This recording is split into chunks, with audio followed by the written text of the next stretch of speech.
Dojenje je važno i za dijete i za majku, ne samo kao proces hranjenja, nego i zbližavanja, a posebno kao zaštita od bolesti. Kod majke smanjuje rizik od raka dojke i jajnika, a poslije i od osteoporoze. Dijete pak štiti od bolesti bolje od bilo kojeg lijeka. Majčino mlijeko je neponovljivo. Ono ima toliko različitih sastojaka, prvenstveno tu mislim na ove biološke sastojke koji djeluju i potiču na imunost kod djeteta, dakle pojačavaju taj njegov imunološki sustav. Tako da mislim da je važno i vrijedno dojiti svoje dijete barem prvih 6 mjeseci. I to tih prvih 6 mjeseci bi trebalo biti isključivo dojenje.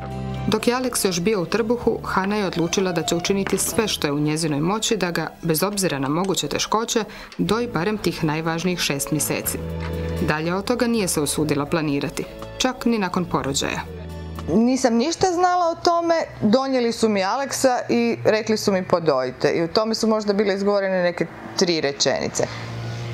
I ostali smo nas dvoje sami i ja sam ga pogledala u smislu kao sine, stvarno mi je žao, oprostite gospodine, ali ja nemam pojma. Ali on mene pogledao sa pogledom koji je meni u tom trenutku govorio: ništa ti ne brini mamice, ja sve znam, samo daj sišu. Tako je i bilo. No, svjesna je da mnoge majke nemaju takvu sreću. Njoj je bilo opuštajuće poput meditacije, a mnogima je to stresno iskustvo. Često zbog načina na koji je majka zamišljala dojenje. Ona ima neki stav, izgrađen stav o tome kako to dojenje izgleda. I onda kad se to što je ona zamislila ne poklapa sa onim što je u praksi, u tom trenutku se pojavi problem. Odnosno, ona kad to uspoređuje često bude na neki način razočarana. Jer ona dijete zamišlja kao jedan mali organizam koji ti staviš na dojku i on non stop siše. A to često nije tako, pogotovo na početku.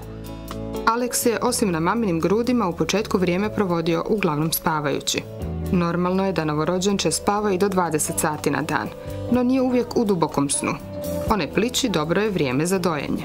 I onda ih tu treba poučiti, potaknuti da stave to svoje dijete na dojku, da ga stave 8 do 12 puta dnevno na dojku tokom prva 4 tjedna, a pogotovo tokom ovog boravka u rodilištu, i moraju shvatiti da će katkada dijete samo držati bradavicu u ustima, da možda neće nešto jako sisati, ali da taj kontakt između majke i djeteta je neobično važan.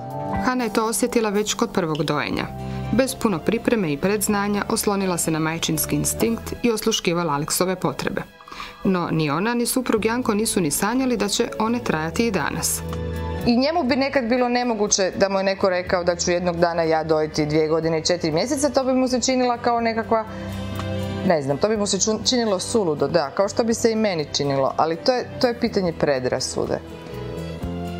Dakle, i mi smo ih imali i sad se sa njima stalno suočavamo. U svojoj okolini na njih nailazimo stalno. Ali kad osvijestiš da si ih i ti imao, onda više ne možeš, nije ti toliko teško se sa njima stalno suočavati. Drago ti je što si ih ti uspio razbiti. Alex je spretno, veselo i vrlo komunikativno dijete. Dugotrajno dojenje nije ga više no drugu djecu vezalo za majku, ali mu je podarilo vidno bolje zdravlje. Danas mu je ono utjeha, smirivanje pred spavanje, izraz ljubavi i bliskosti. I mama i tata to razumiju. A međusobno razumijevanje i prihvaćanje djetetovih potreba pomaže u svladavanju svih prepreka, pa i ako na njih naiđete u dojenju.